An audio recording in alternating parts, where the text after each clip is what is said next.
Hi, I'm Mike Pacton, teacher at Crete Money High School and also a Google integration team member. I'm going to present to you today on Google Forms and add-ons for education.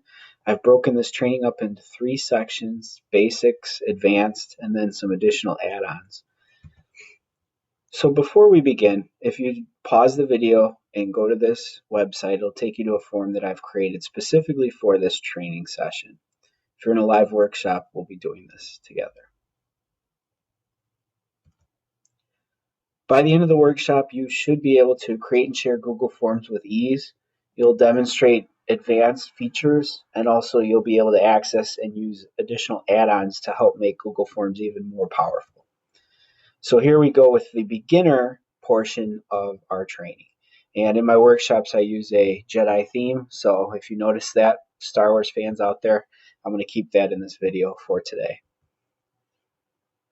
So creating a Google Form. Google Forms are truly probably the hidden gem in Google Docs. You can use Google Forms for anything from making a survey to generating a quiz. There's so many uses of Google Forms for education. To get to a new Google Form, click in your Drive, the New button to create a doc, and then you'll have to click More, and then select Google Forms. There's four views of the Google Forms. There's the edit form view, which you start off in. Then you can view it live. You'll get a response sheet once there's some data and a summary of responses once you've had people take the forms. So initially you'll see a view like this when you open your form. Here in the top left corner, you can give your form a title. There's a lot of settings that can be altered at the top. There's very similar to all the other Google Doc, whether you're talking slides or docs, menus at the top. And you'll notice the different forms. These are unique to Google Form, different views, I should say. So the first thing you need to do is decide on your settings. Notice this form is set automatically to require Crete Money High School login to view it. You can also check box if you want it to automatically collect the respondent's name, or if you want it to remain anonymous. Show progress bar at the bottom, and only allow one response per person. If you click on only allow one response, it's automatically going to collect the respondent's name as well. You can also shuffle the order of your questions, which is great if you're making a quiz, for example. So, the top left corner, you can change the title and also a description of the form. That's also going to lead us to the middle of our doc. This is where you actually create the questions. So if you want your form to show up with a description after you've typed that in, now you're ready to add a new question. These are the variety of question choices that you have to create. Check boxes are multiple choice questions in which your respondents can check all of them that apply. So here's an example: which of the following have you used in the last year? And then if you've used docs, slide sheets, etc., they would be able to pick all of those. Notice there's also an other option if you choose to add it. When you are done entering all this text, then you would click Done to create your question, and also check mark Required Question if you want it to be a required question. Required questions simply cannot be skipped. Here's what it would look like on the form writer or the respondent side. They would have these check boxes that they're clicking before they hit submit to the question. There's also data validation. We're going to talk about that in the more advanced section. So we'll skip that for now because this is the beginner video. Choose from list is another multiple choice type of question. So you make a drop-down list. Here's what a drop-down list would appear. They're just selecting one in this case. They're not check marking multiple options. A scale, you guys have probably all done surveys before, so you know what a scale type of question looks like. How comfortable do you feel with Google Drive in general? 1 to 5, 1 being not at all comfortable, 5 being extremely comfortable. So that's just another type of question. There's what it looks like when you create it. A grid is very similar to the scale, except you can have multiple rows of things that you're going to be evaluating. So in this example, indicate your level of comfort with each Google app, and then you have, instead of a scale at the top, you've created your column labels. So we have not at all comfortable to extremely comfortable. And then there's other items we can add besides just the questions. You could put text, you could put a YouTube video in there, you could put information in some other way. So there are these things that we can insert into the forms, date, time, etc.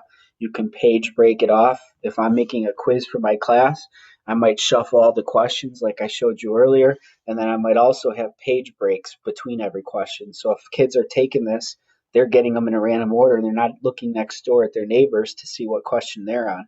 It's a way of randomizing the order, and everyone will still get the same questions. So it's a really nice trick.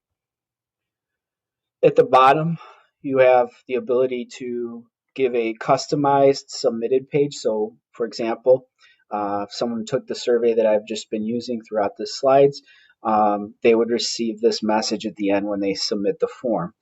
You could also click and publish and show a link to the results, or you could allow responders to still edit after submitting. So there's lots of things you can do. It's all dependent upon the purpose that you're using your Google Forms for. And then when you're ready to send, so your form is all completed, ready to go, you'll notice there's a send form button in the top right. When we click the send form button, this pops up on the left. You get the option to copy a link. You could embed the form directly to a website. You could share it via social media, or you can manually type in the email addresses of the people that you want to send it to. If you want other people to be able to edit the form and create the form, maybe you're going to have students make a survey in class. Click on Add Collaborators and you can do that as well. When you're finished, press Done.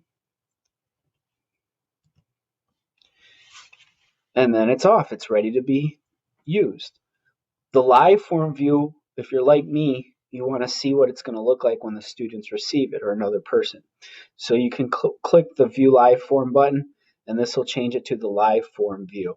Now, when you are in the live form view, if you did set up page breaks, you will have to enter answers to advance to the next page. Unfortunately, it does not allow you to just go from page to page, just viewing it in the live form. So you would arbitrarily answer, but then at the end, you would not press submit. Once you start receiving responses in the response menu, you'll see the 0 change. That indicates that people have responded to your quiz or test or survey, whatever you're using the form for. You can turn off accepting responses so that the form link will not work anymore. You can also view your summary responses, which we're going to get to here in a little bit. You could change the response destination. So perhaps you wanted to give out a form in one period of the day and then give out the same form again later, but you wanted the responses to go into 2 different files. You would use this change response destination button to do so. The summary of responses is a visual showing representation of the Google Forms. It's a website. It shows a pie chart and a bar chart of questions that are data based. It'll also show text responses. There's a way to publish that page for others to view as well. If you'd rather just click in a Google Sheet and see the results in a Google Sheet, then from that responses menu, you would click on View Responses, and that would open up a Google Sheet for you to view this information as well. So that's it for the basics. In the next video, we'll get into some more advanced tips. I want to thank Ms. Felis for sharing with me some of her slides that I used to create this presentation. If you have questions, contact me anytime, pactedm@cm201u.org, and may the forms be with you.